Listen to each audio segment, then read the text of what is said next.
Good afternoon, everyone. My name is Jeremy Goldberg, and on behalf of the Play Sports Coalition, it's my pleasure to welcome you to this coalition update call. We've got an exciting agenda, including a congressman who's championing youth sports that's going to join us, Congressman Max Rose. But we're excited to welcome you all here today. And one of the things that's amazing to think is just the progress that's happened for a movement that didn't even exist a few weeks ago. And now to think that this is a conversation that everybody is having on Capitol Hill. I had a moment this week where my brother, who's in rural Virginia, had sent an email to a congressman and got not a form letter back, but it seemed like a very personal, thoughtful response about that congressman's youth sports strategy. And I know from when I was a Hill intern way back when, that anytime you had a very specific response to a specific issue, it meant that you were getting a lot of emails or a lot of phone calls about that topic. And so people are paying attention to the effort of this coalition. And we're going to hear from Terry Liability in hearing about all the updates, what's happening on the House and the Senate side, which includes the exciting news about Congressman Rose legislation that he introduced this week. I'm reminded of Muhammad Ali's quote, which is "Impossible is just a big word thrown around by small men who find it easier to live in the world they've been given than to explore the power they have to change it. Impossible is not a fact, it is an opinion. Impossible is not a declaration, it's a dare. Impossible is potential. Impossible is temporary. Impossible is nothing." And when we started this, people thought we were crazy. What do you mean you're going to bring together this fragmented world of youth sports? What do you mean it's a bottoms-up movement? What do you mean that you're going to get people in Washington to pay attention to a youth sports industry? And what's happening now, because of every one of the people's efforts on this call, and those that even couldn't join us that are part of this almost 4,000 organization movement, is that we're recognizing when we come together the power that we have in those strength in numbers. So I'm excited to have the coalition introduce themselves to you, for you to get an update about some key initiatives, for us to hear from Congressman Max Rose, and certainly where you can make a difference, because that's what this is about. And we'll make it very easy to understand of how each of us can contribute to creating a better future for kids, and really both saving the youth sports industry and, more importantly, making it thrive better than ever before. So with that, I'll have Benita kick it off. Benita, can you introduce yourself for everybody, please? Hey, everybody. I'm Benita Fitzgerald Mosley. I'm also an Olympic gold medalist in track and field. So I'm an athlete. I'm a parent of 2 kids who play youth sports. I'm also a senior executive in the sports industry. And so just sports are near and dear to my heart, and happy to be here to support the coalition's work. Wayne. Hey, Wayne Moss. I serve as executive director with the National Council of Youth Sports, and I too am a sports parent. So I get a chance to see it from a lot of different perspectives. I've got a 17-year-old and excited to be a part of this coalition and to be a part of this group. John Butler.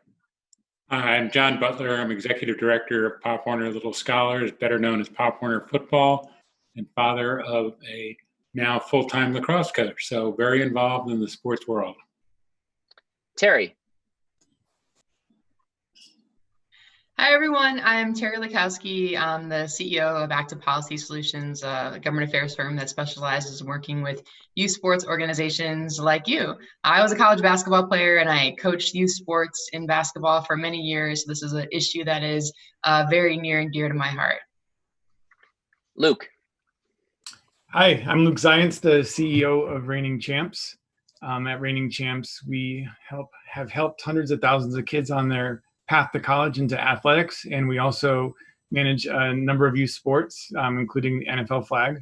It's about 500,000 participants. I'm also a father of a couple young athletes and am a volunteer coach. Kerry. My name is Kerry King. I'm the CEO for Triple Crown Sports, and I love to spend my time with the Play Sports Coalition. I know that sports save lives, and so this is great work that we're up to right now. And I'm Jeremy Goldberg. I'm the president of League Apps. It's a technology company that's an operating system for the youth and local sports industry. I'm also the parent of a 4- and 2-year-old, just getting started on the youth sports journey, unless you count wrestling with their dad as youth sports. So excited to be here. And I want to start by turning over to Luke, because one of the things that's important about this coalition is there's a lot of power in numbers. I think about strength in numbers when I think about the Warriors motto when they won their championships recently. And when we come together, it's not just about advocacy to Washington. It's about advocacy to each other, right? To making sure all the grassroots organizations understand what are some of the best practices and resources out there. And you've been leading an effort to bring together the return to play resources. So maybe, Luke, you can explain that initiative and how that might benefit both coalition members and how they could get involved in helping to amplify that work. Yeah, thanks, Jeremy. So, if you look back even 2 weeks ago or 3 weeks ago, youth sports hadn't really come back at all yet. There was very little information nationally in terms of things to consider as you wanted to reemerge in youth sports. And we embarked at that point on trying to put ourselves in the shoes of a lot of grassroots organizations in our country and try to help bring together information so that they can put their own plans and considerations together to allow them to responsibly come back to youth sports when it was an appropriate time. So what we've put together is really a collection of great thoughts from agencies like the CDC and thinking from the NCAA and others in a very crowdsourced and open source way that answers some basic questions for the grassroots youth sports organization. And that is when, which is the biggest question, and try to help them understand all the considerations about when is an appropriate time to come back and play. Liability considerations, what are the different risks associated outside of just safety? How to create an operating guide and understand that the world you come back into is not going to be operated in the same way that the world you just left. And how do you responsibly create an environment where kids can come back and understand in that environment that it's dynamic, things change. We're moving into hopefully a safer phase, but maybe we move into a more dangerous phase as we may get a second wave at some point. But how do you plan and set up team constructs?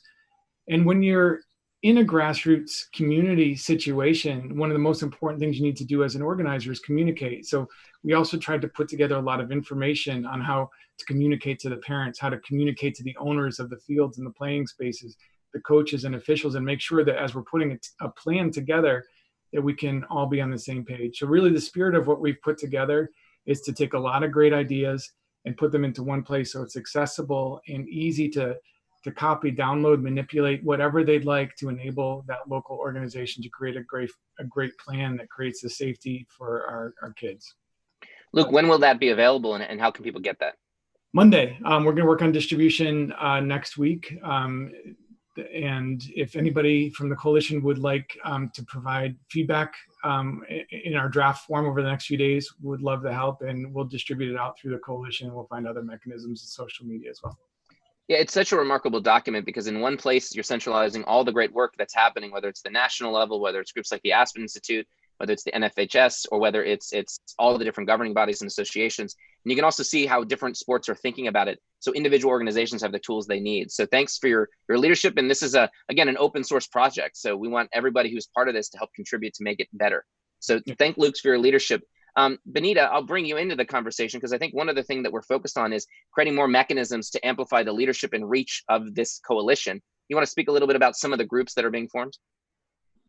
You mentioned earlier that there's power in numbers, and we want to find a good strategic way to involve as many people as possible in this process.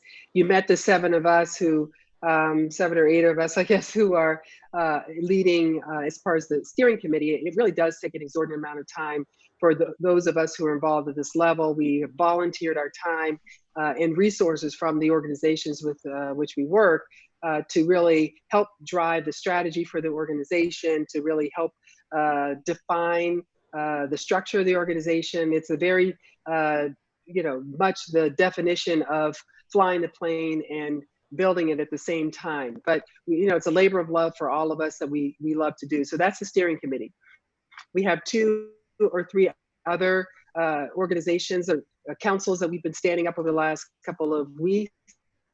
The advisory council is a very, very important group of stakeholders, thought leaders in the youth sports space. They have real passion for youth sports, both at the grassroots level as well.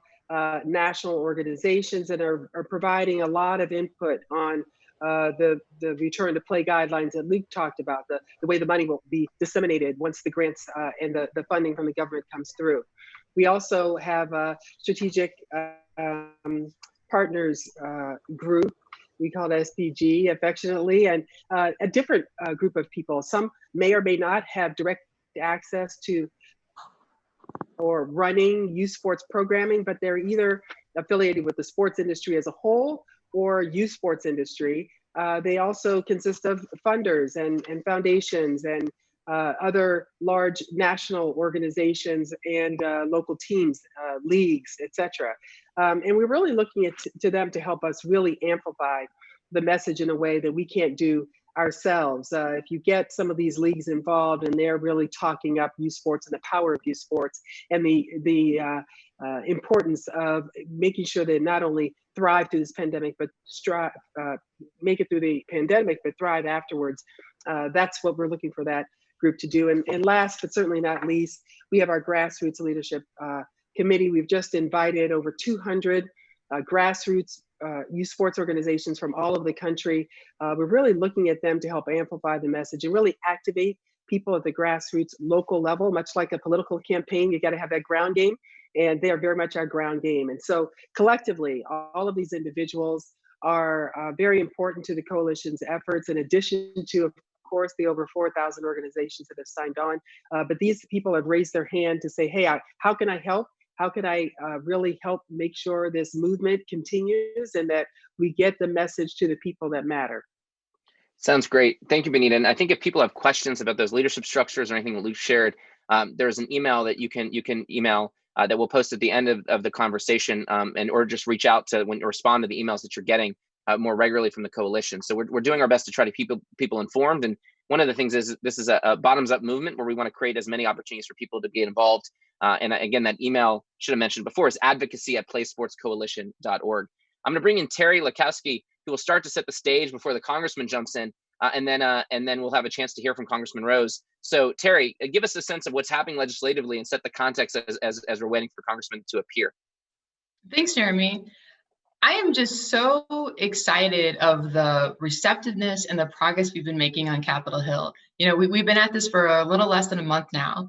And when we first started, a couple people thought, is this really even going to be possible? And, you know, what has happened recently is, as to Jeremy's point with his brother's email, people are really listening. And we've had a couple of major victories in this fight. And I'm a basketball player, so you have to kind of reshape your thinking to think of the strategy in Capitol Hill more like a boxing match. There's a lot of different rounds here, and there's usually not a knockout punch in this game that we're playing right now. But we've definitely had a lot of rounds that have gone to us in a good way. And since the last time we spoke, one of those major steps we took was, you know, our first effort was delivering a letter that was signed by members of the coalition to congressional leadership, asking for their attention to bring relief to the youth sports industry.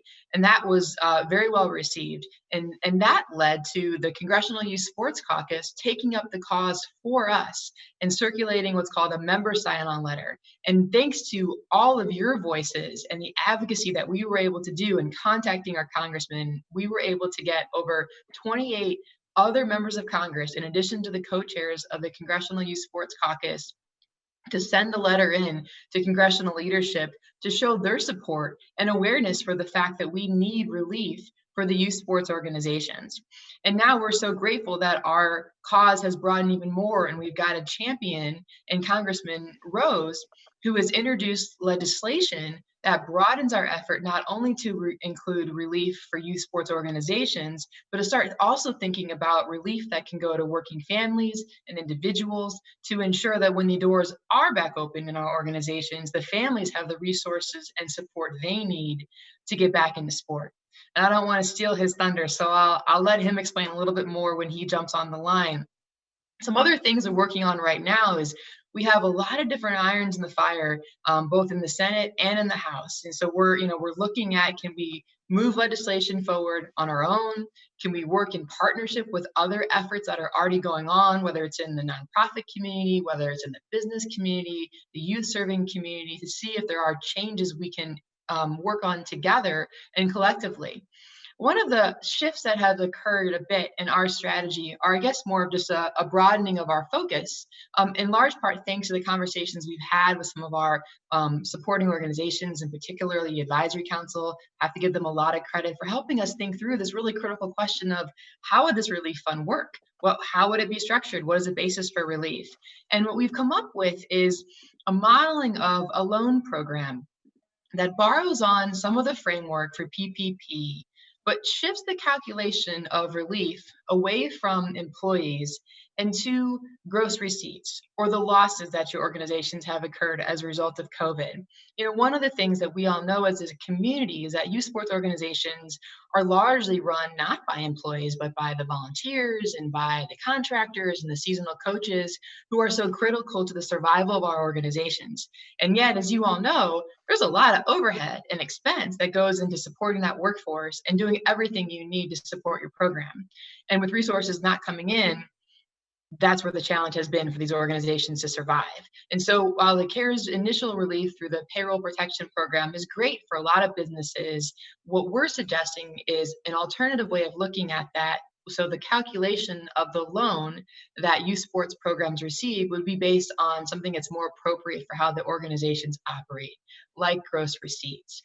And then this loan, similar to the payroll protection program, could be forgiven if you use the funding for operating expenses like volunteer training, background checks and certification, some of the costs that you had to put forward to having events that didn't happen. And so 50% of your relief would come from using the expenses in the allocated way. And the other 50% is based upon getting kids back in your program, which is what this is all about, right? We're all about trying to ensure the youth sports infrastructure can survive so we can get back to serving kids. And so what we are proposing is that the other 50% of relief is conditioned upon ensuring those doors get back open. And we also are prioritizing additional relief for those programs who are serving underserved kids and communities, because we know those are the programs that need these resources the most and can least afford to pay back a loans in this nature. And we've gotten a lot of support for this concept, and we're very excited about the renewed focus that we have and the broadening of our message. Jeremy, I want to turn to you because you've been very critical in developing this new framework to see if you had any other comments to add. Well, I will hold those for the congressman. So yes. I think we have Congressman Rose connecting. So, and there he is. Hey, how are you? Thank you so much for joining us. This is Terry Likowski. We were just setting the stage and saying how we were so grateful to have a champion with you who has introduced legislation that's really taking up the cause of the Plays Coalition and broadening for us to include working families. So please share with all of our listeners here more about the work that you're doing and how they can get involved and help. Yeah, no, absolutely. Terry, thank you for affording me a few minutes to speak to you all. And of course, thank you for all your leadership and everyone in the Play Sports Coalition. My fondest memories growing up, man, are playing youth sports. I got the chance to play basketball before I realized I was too short to play ball, played soccer, baseball, man, everything. My fondest memories with my father, so built some of my best friends that I still have today. And it taught me incredible lessons, responsibility, hard work. And I benefit from those lessons each and every day. This isn't ancillary stuff. This isn't like a luxury. This is how we prepare the next generation. I believe that down to my heart and soul. And then it's also important to note that youth sports organizations are pillars of the community. Pillars. That's so incredibly true in my congressional district. That's where people convene. That's where they're there for each other when times aren't necessarily going well. That's what the families are looking forward to. It's interesting. I just became a father recently, and you start to find out all the truths. That those little sippy cups that the parents are drinking at the youth sports games don't always have. It's not always coffee in those things. I never knew that growing up, man. But the numbers are stark. Over 40% of youth sports organizations could potentially not survive this. 38% say they have 3 months of runway. The industry as a whole has suffered $8.5 million in losses. We got to save Little League, soccer, youth sports as we know it. And in order to do that, we got to provide much needed relief to the families. It's not like, you don't take your, these organizations don't take their dues and then put them in a little cash box. You have fixed costs. That's that, and then you can't just give it back. So we've put forth the COVID-19 Youth Sports and Working Families Act to ensure that parents get a much needed tax credit on what they spend on youth sports registration, potentially helping them save hundreds of dollars and also potentially allowing them to forego asking for that money back for a Little League season that is not happening. Also make sure that parents can deduct what they spend on their kids' team as health expenses, if that makes more sense for their pocketbook. And ultimately, my bill also authorizes a new relief fund for youth sports providers who are in danger of going under due to this crisis. This to me is more than an economic crisis. This is a cultural crisis. This is about this country. You think about America, you think about Little League, right? Think about America, you think about youth sports. And we can't just let this happen right in front of us and not do anything. But I need you all now, because we got the bill. It's gone through all the crap, the alleged counsel, it's been approved, the co-sponsors, blah, blah, blah. I'll call people, I'll maybe get through, I might not, but you will get through. I know whose calls I answer and whose calls I don't. Little League president calls, I don't care who I'm on the phone with, I pick that thing up.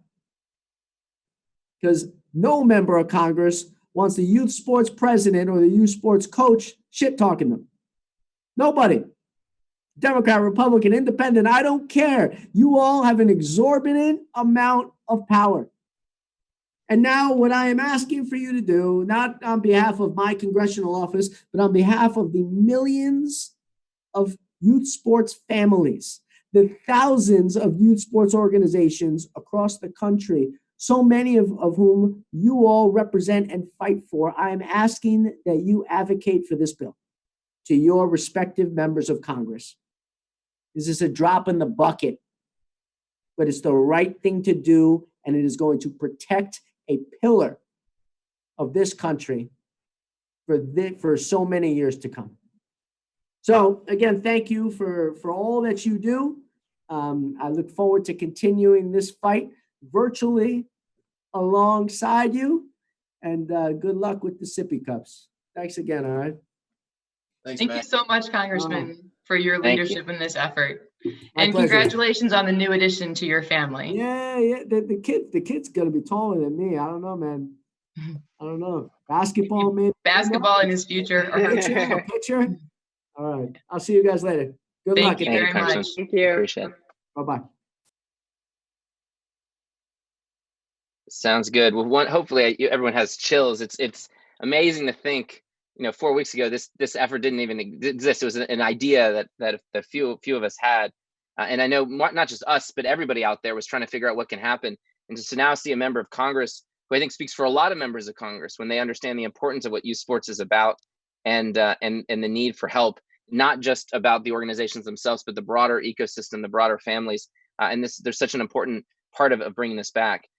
Since we last talked, I think the Morning Consult survey came out. If you haven't seen the Morning Consult report, you can go look at that data. I know the Aspen Institute also came out with data about what parents are thinking. And what was so compelling about that Morning Consult data is well over 90% of Americans, parents, understood the power of youth sports and believed it was so critical to the physical and mental well-being of their kids and the leadership lessons and everything else. 67% of those Americans supported federal legislation for support for the youth sports industry and the organizations that are doing the work, and also a majority of Americans also supported support for families. And this is an issue that Republicans and Democrats, independents, everyone can agree on. And so it was neat to hear that crystallized from Congressman Rose. So a few things about the remainder of this call. One is I want to give a little bit more color on some of the advocacy requests that are happening on the Hill. To Terry's question right before the Congressman came on. We're going to make sure that if there's any questions, we can take those questions. So feel free to go in the questions box that you see on YouTube, and those will be passed along. We can also try to address those. And we're going to be very clear about ways that you can also make a difference and be very kind of clear and direct about those asks. So what Terry kind of talked a little bit about is the mechanism that we have for the first part of our request, which is really relief for the youth sports industry to keep this organization afloat. As Congressman Rose cited, there's so many different organizations that are dealing with the question of their own survival, right? And how do we keep that infrastructure and those organizations alive? So one of the things that we had a judgment, and we used the advisory council to sound this out as well, and look to the congressional allies we had, was recognizing that taking a look at what the PPP fund, or the Payroll Protection Fund program, what that was structured as, and using that as a comparable model for what we were trying. Because if you tried to run and create a grant program that worked through one of the agencies, it wasn't going to get relief quick enough. But taking the same model that already existed, relying on the private sector in the right way, the right kind of local banking relationships, we felt we could modify the PPP program, that same concept, to take the idea of loan, which creates some accountability, and the opportunity for forgiveness if people do the right things, which is spend it in the right ways, and also spend it in making sure kids are participating with a specific incentive for those organizations that are helping those underserved communities. Even taking a model like the opportunity zones or low income census tracts to make sure that there's very specific, clear ways you can define which are the communities that need the help the most, and especially those incredible sports based youth development programs that Benita comes from that world, and Wayne comes from that world, that we could help out, that are focusing on that mission. So we really looked at what was happening legislatively, and we designed and asked that really incorporated the relief, the accountability, and the ability for the incentives to do the right thing. And again, there seems to be a lot of excitement. As Terry mentioned as well, is we're going to need to be nimble as a coalition, because what's going to happen is that we have a standalone bill like Congressman Rose that we're going to talk about how we get behind. There's also ways that this gets worked into amendments that are being talked about on the Senate or the House side, and ways that this gets written in either as its own act or something that's tied to maybe a larger action and amendments connected to nonprofits. So we've got to be ready to go. We got to have the endurance to go back and call and email and communicate multiple times. As you heard Congressman Rose talk about, it makes a difference. So that's our opportunity. And Terry is doing a great job on the front lines of the congressional conversation to help point us in the right direction. It's on us to do the work. So with that, I know that there's a question that came in on YouTube about around liability for nonprofit organizations. And there's two ways to kind of answer this. One is there's liability action that's taking place on the Hill, that as that gets discussed, we want to make sure that youth sports interests are understood. And that's one effort. But I think also Luke and John, you've been spending a lot of time thinking about the liability issue. So is there anything you want to add there? Because I think that's part of the return to play materials that we'll be pushing out. I'll go first, John. So I'm not an attorney and don't want to give any legal advice. I think that the types of concepts that are being discussed are one, just what Jeremy said, how much government protection will nonprofit or for-profit organizations have in terms of how challenging it will be to litigate in liability situations. That's a conversation. There's a conversation that's going around just in terms of like the likelihood of litigation, which it seems like, while there's a lot of concern about the risk, that it's probably unlikely, but still to be discussed. There's questions around waivers, of course, and how effective that they are or not, with kind of a general thesis that probably helpful, but every state is different, has different laws, so needs to be reviewed locally by attorneys.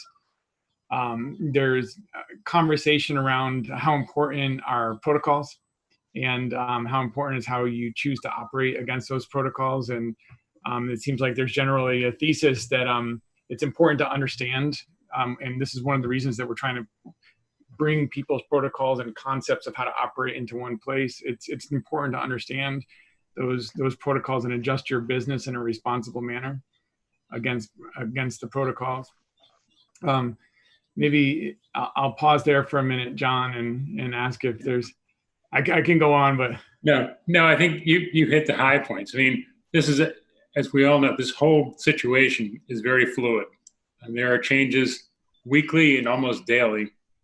Currently, the views of the attorneys and the insurance folks we've talked to are that, as Luke mentioned, waivers can't do any harm, but they probably are not going to be a major help or assistance. But there's also that, as Luke mentioned, the very high odds of a prosecuting attorney being able to prove that a given child or adult got the COVID virus at a particular event and date because of the long incubation period and one thing and another. So that may be a saving grace in this situation. Yeah, it seems like sorry, just very, very brief. The two areas of negligence that I'd initially be concerned about, and which I'll guide our own NFL flag leagues, is one, make sure you establish operating protocols and make a reasonable effort to adhere to them. I don't think it has to be a clinical effort, but I think it has to be a reasonable effort. And there's also just a big question of when to return. And you certainly bear more risk if you're on the early end of that versus waiting and letting more organizations go and letting the virus subside a bit. Thank you, Luke and John. And again, one of the best parts about this coalition is we're building this to build this advocacy muscle about the industry. So as issues come up in Washington, we're in a position to speak to that. That could be around infrastructure, that could be around liability, a bunch of other questions that are coming in. One is a question of how local-based coalitions, how can they get involved? How can they support? There's people in California that are organizing themselves. They want to get behind this. Terry, what's the best way for them to plug in? First of all, thank you so much for the interest in getting engaged. As you heard from Congressman Rose, the more voices we can have here, the better. People are sick of hearing from me on Capitol Hill, and they need to hear from you. So if you go to our website, and I'm sure we can post that link up on our channel, playsportscoalition.org, there's a button there to join. So that's your first step. And then please, please, please, please take the second step, which is where it says take action.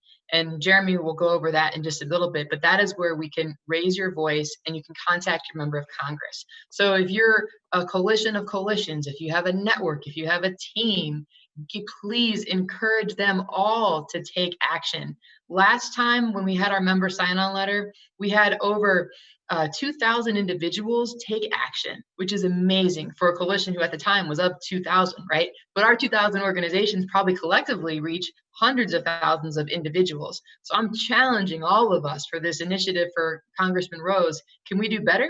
Can we get to 5,000 individuals taking action? If we all take action ourselves, encourage 5 of our friends to do so, I think we can get there very easily. And that is what's going to make the difference in this round of our current fight and getting support for this really critical bill that's in front of us right now.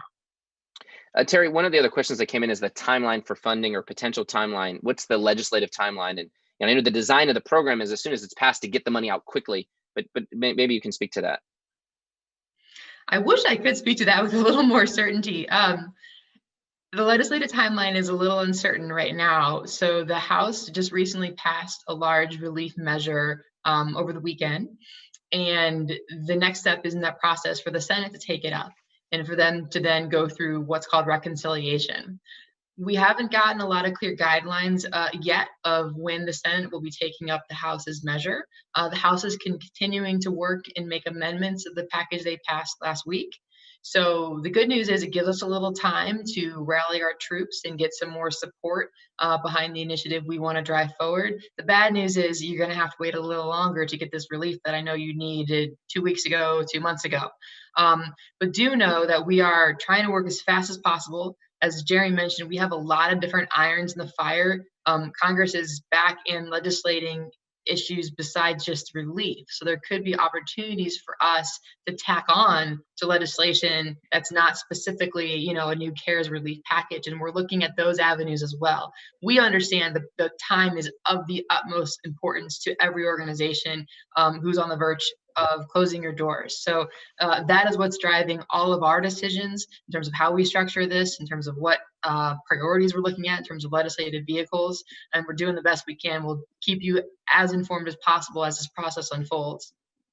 Yeah, there's a couple additional questions that came in about the mechanism. So first is, if you look at Congressman Max Rose's website, you can actually see and get a copy of the bill. We'll also make sure when we send out follow-up communications, we'll put a link to that because I know some people are looking for that. But the actual fund that we're describing, the Youth Sports Relief Fund, that's not been published because we're still working with various offices behind the scenes around the development of that. But we'll share that as that comes into a draft form that those offices are comfortable sharing. In terms of the concept, though, based on some of the questions that are coming in, one is that if you're a volunteer-based organization, the way we've designed this is to also make sure that you're getting the support you need. So the challenges of the PPP program is it was very payroll-based. In this case, one is the ability to access financing based on gross receipts or revenue or operating expenses. but the use of the loan that you would get is tied to the operations of your organization. So that could be around field or field maintenance, around training, around additional security protocols. So the kinds of things you're spending money on if it's not actually on staff. And then again, if you're spending it in the right way and it's tied to participation, there's ways to get that forgiven. There's also a question of whether for-profits or nonprofits are included. Again, this is designed very similarly to what the legislation that's already passing. So it's inclusive of for-profits and nonprofits. That said, we also wanted to make sure we advantaged organizations that were serving those underserved communities, and that was factored into the forgiveness. So for-profit organizations that weren't focused on that as part of their mission would be able to get a loan, but not necessarily be able to get the full benefit of the forgiveness, depending on the design of those organizations. There are other organizations that actually use their for-profit to fund their nonprofit activities. So again, they're all inclusive as part of the strategy that we put together. And the last question is a question of a timeline for contact sports versus high-risk sports. So Luke, is it fair to say that that's going to be covered as part of the document when we share exactly all the different sports' approach to coming back? Yeah, and it's not contact versus not. It's really just how distanced and how much protective clothing. So, you put on spectrum, like cross-country running or golf at one end of the spectrum versus maybe boxing or wrestling at the other. Sustained contact versus not. And when we do have that in our document. Great. So I think the last part of this conversation is to make sure each of you understand how you can build on the success that we're having, the momentum we're having, and what's the role that you can have to make a difference. So I'm going to go ahead and share. Actually, I can't share my screen, but I'll go ahead and talk through a couple of asks for you, and then we'll make sure that this is contained in an email afterwards. So there's 3 things that we're asking everybody to do. The first is contact your representative to ask them to support Congressman Rose's bill. And that's as simple as if you go to playsportscoalition.org and you take action to contact your representative, it's already got the information that are preloaded in there to take action. So we want you to take action. We want the people in your organization to take action. We want your relatives to take action. We want all your affiliates and other organizations, other organizations in your community. What's great about Congressman Rose's bill is it's comprehensive, as you heard. So it's not just about providing relief to the organizations. It's also encompassing making sure that families, especially working families, get support for making sure sports happens and makes it easier for them to be able to afford it. So right now, that bill is live, that people can join on and become a co-sponsor of that. So hearing for us is a critical time to be able to influence that legislation, and it demonstrates the support of that community. So reaching out to individual congressmen and senators is incredibly valuable, and activating your networks to be able to do that.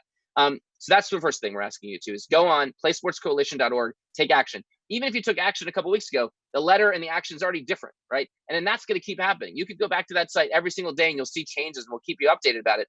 But get this muscle, right? Congress wants to hear from you. The more you act, the more you raise your voice, the more things happen. So go on playsportscoalition.org and raise your voice about this Max Rose bill. The second, if you have specific political connections that can help this effort, right? People that are directly connected to congressmen or senators, or people that are really connected to them, whatever those connections would be, let us know. What's happening right now is we're getting meetings because individual people are reaching out. Like I can think of John Butler's done an amazing job for Pop Warner, where there may be a local Pop Warner affiliate, and he might go to them and say, "Oh, I know you're close with a senator or congressman that's connected to your league. Reach out and go ahead and help set us up in a meeting." So we're looking for those connections. So that's as simple as emailing Terry. That's T. Lakowski at activepolicysolutions.com. You probably have seen her emails that have gone out, and we'll again include that on the follow-up email to send out of it. If you have those kinds of connections, let us know. If you think it could be helpful, any connection to an individual office or senator is helpful because it personalizes it, as Congressman Rose said. The third action we're asking you to do is to fill out a survey. Now, this is absolutely critical because what we're getting a lot of feedback from the Senate and Congress is they love the ideas. They want to make sure that they're designing the mechanism right. And so they're asking us to collect information from organizations. So 1, we're going to send out the survey for you to take directly. 2 is if you represented affiliate organizations like NFL Flag or Pop Warner as examples, or Little Leagues, go ahead and share the survey out with them so that we can actually get more and more data about how exactly the financials of this work. Because if we can come back with that data, it's again going to help the legislative process. So again, contact your congressman, in this case, around the Max Rose bill. That's the ask this week. These asks will keep coming. Second is if you have political connections, you're going to email Terry and let us know. Third is look out for a survey to make that happen.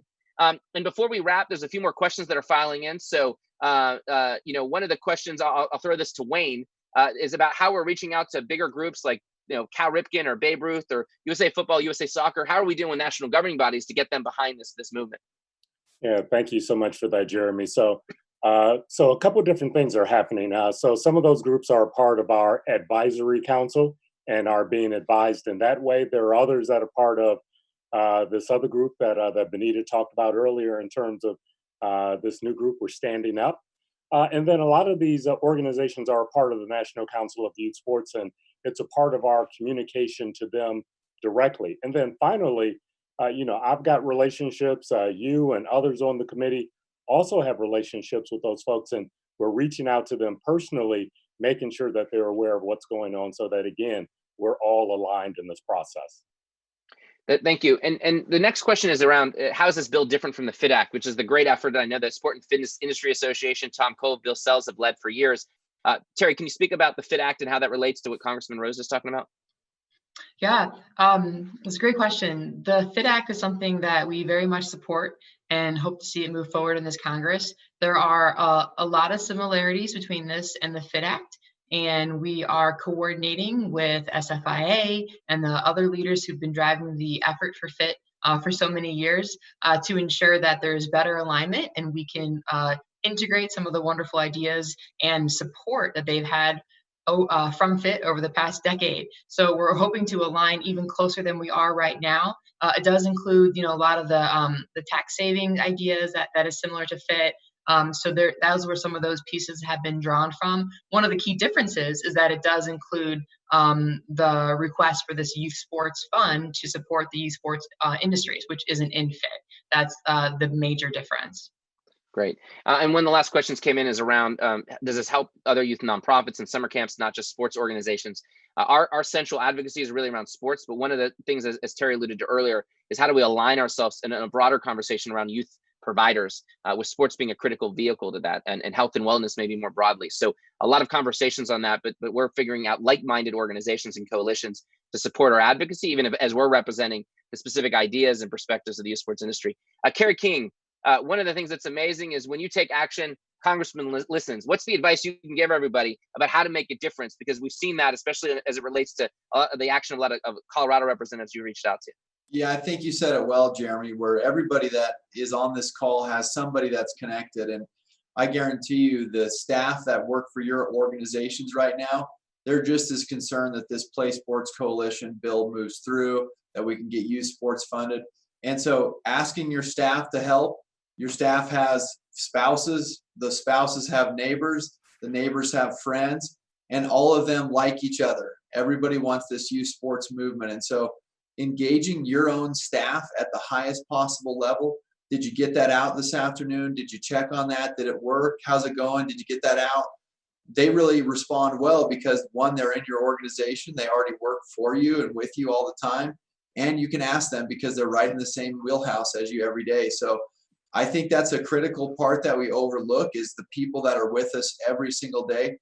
Get them going. I mean, this is a big, and it's in your area. So we think it's, max, but we got to ask our local congressmen and women where we live to support the bill for max and to back this thing. And so we're going to be on it in Colorado, and I bet you'll see Joe Nagais right there in the Congress respond favorably because he's in Fort Collins here where we're at, and we'll be all over it.